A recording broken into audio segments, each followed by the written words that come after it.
León Gieco compuso aí algúns anos unha canción que seguro que todos coñecedes. Sí, presenta por aquí. Quiero mandar un saludo también a la colectividad argentina presente. Son muchos, ¿eh? Sí, una bandera.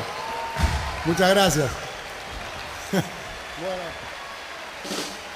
esta canción es muy conocida que en España la grabaron varios artistas y yo la compuse en el año 78 por las posibilidades de guerra entre Chile y Argentina y desgraciadamente aún estamos en guerra, en otros tipos de guerras.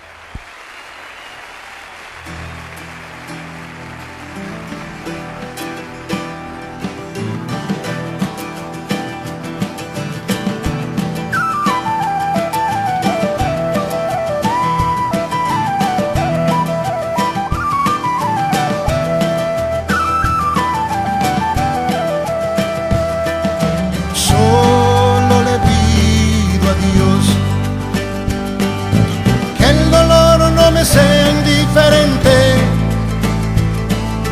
que la reseca muerte no me encuentre vacío y solo sin haber hecho lo suficiente. Solo le pido a Dios que lo injusto no me sea indiferente, que no me abofete en la otra mejilla, después de que una garra me arañó esta suerte. Solo le pido a Dios que la guerra no me sea indiferente,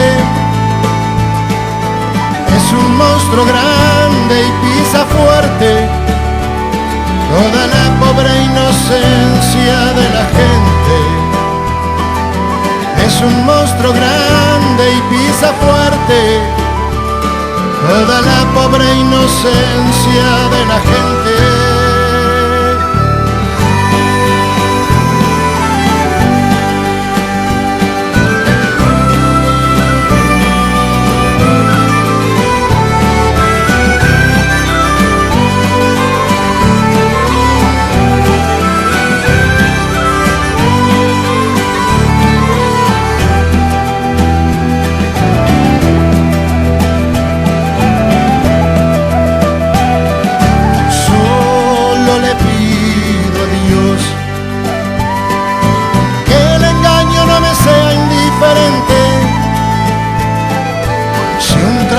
Puede más que unos cuantos, que esos cuantos no lo olviden fácilmente. Solo le pido a Dios que el futuro no me sea indiferente. Desahuciado está el que tiene que marchar a vivir una cultura diferente. Todos. Solo le pido a Dios que la guerra no me sea indiferente. Es un monstruo grande y pisa fuerte toda la pobre inocencia de la gente. Es un monstruo grande y pisa fuerte toda la pobre inocencia de la gente.